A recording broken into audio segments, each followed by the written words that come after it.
বিসমিল্লাহির রহমানির রহিম। ইমানি দুর্বলতার আরেকটি নিদর্শন হচ্ছে মন্দ আখলাক, মন্দ স্বভাব চরিত্র। কারো আখলাক, আচার আচরণ, স্বভাব চরিত্র এগুলো যদি খারাপ হয়ে যায় তাহলে বুঝতে হবে তার ইমান দুর্বল। ইমানের সাথে এই যে ইমান ও আখলাকের বন্ধন, ইমানের সাথে আখলাকের যে সম্পর্ক, এবং যার আখলাক ভালো তার ইমান ভালো, যার আখলাক মন্দ তার ইমান দুর্বল। এই বিষয়টি কোরআন ও হাদিসে ব্যাপকভাবে আল্লাহ ও তার রসুল বর্ণনা করেছেন। রসুল আকরম সাল্লাহ আলি সাল্লাম একটি হাদিসে বলেছেন, আকমালুল মুমিনিনা ঈমানান আহসানুহুম খুলুকা। মুমিনদের মধ্যে পূর্ণাঙ্গ মুমিন সেই যার আখলাক সবচেয়ে সুন্দর, সবচেয়ে উত্তম। বিষয়টি রসুল আকরম সাল্লাহ আলী ওয়াসাল্লাম মূলনীতি আকারে যেমন বলেছেন, একইভাবে বিভিন্ন আখলাকের কথা, স্বভাবের কথা বিশেষভাবে আলাদা করে উল্লেখ করে করেও বলেছেন। এক হাদিসে নবীজি বলেছেন, লা ইমানা লিমান লা আমানাতা লাহু। যার মধ্যে আমানতদারিতা নেই তার কোনো ইমানই নেই।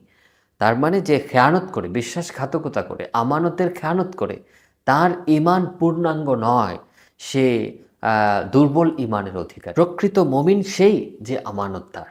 আরেক হাদিসে নবীজি বলেছেন, আল হায়াউ শুবাতুম মিনাল ঈমান। লজ্জাশীলতা হচ্ছে ইমানের একটি শাখা। তার মানে যে লজ্জাহীন, যার মধ্যে লজ্জা নেই,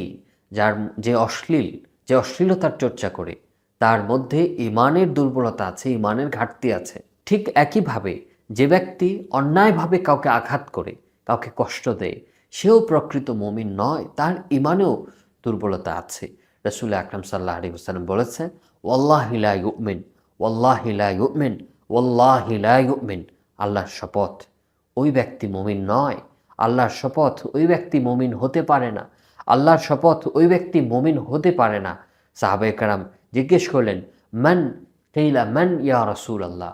সাহাবায়ে কেরাম জিজ্ঞেস করলেন, কে মুমিন হতে পারে না? আল্লাহ রাসূল সাল্লাল্লাহু আলাইহি ওয়াসাল্লাম উত্তরে বললেন, মান লা ইয়ামানু জারুহু বাওয়াইকাহু। যার অনিষ্টতা থেকে তার প্রতিবেশীরা, যার আঘাত থেকে, বিভিন্ন কষ্ট থেকে তার প্রতিবেশীরা নিরাপদ থাকে না, সেই ব্যক্তি মুমিন নয়। তার মানে যে প্রকৃত মুমিন সঠিকভাবে ঈমানকে নিজের মধ্যে ধারণ করে, সে তার প্রতিবেশীকে অন্যায়ভাবে কষ্ট দিতে পারে না, আঘাত করতে পারে না, কোনোভাবেই কষ্ট দিতে পারে না। এখানে প্রতিবেশীর কথা বিশেষ গুরুত্বের কারণে বলা হয়েছে। না হয় অন্যায়ভাবে কাউকে কষ্ট দেয়া এটা ঈমানের আলামত নয়, প্রকৃত মুমিনের নিদর্শন নয়। আল্লাহ রাসূল সাল্লাল্লাহু আলাইহি ওয়াসাল্লাম বলেছেন, আল মুসলিমু মান সালিমা আল মুসলিমুনা মিন লিসানিহি ওয়া ইয়াদিহি। মুসলিম সেই অপর মুসলিম ব্যক্তিরা যার হাত এবং মুখ থেকে নিরাপদ থাকে, সে হাত এবং মুখ দ্বারা অন্যান্যদেরকে কষ্ট দেয় না, সেই হচ্ছে মুসলিম। তার মানে যে অন্য মানুষকে কষ্ট দেয়, হাত দ্বারা কষ্ট দেয়, মুখ দ্বারা কষ্ট দেয়, কথা বলে কষ্ট দেয়, তাহলে সে প্রকৃত মুসলিম, প্রকৃত মুমিন হতে পারে না। এখান থেকেও বোঝা গেল যে আখলাক মন্দ হওয়া, স্বভাব আচরণ, চলাফেরা এগুলো মন্দ হওয়া, ভালো না হওয়া, এটা হচ্ছে ইমানি দুর্বলতার একটা নিদর্শন। আমরা যেন নিজেদের মধ্যে উত্তম ও সুন্দর আখলাক ধারণ করতে পারি।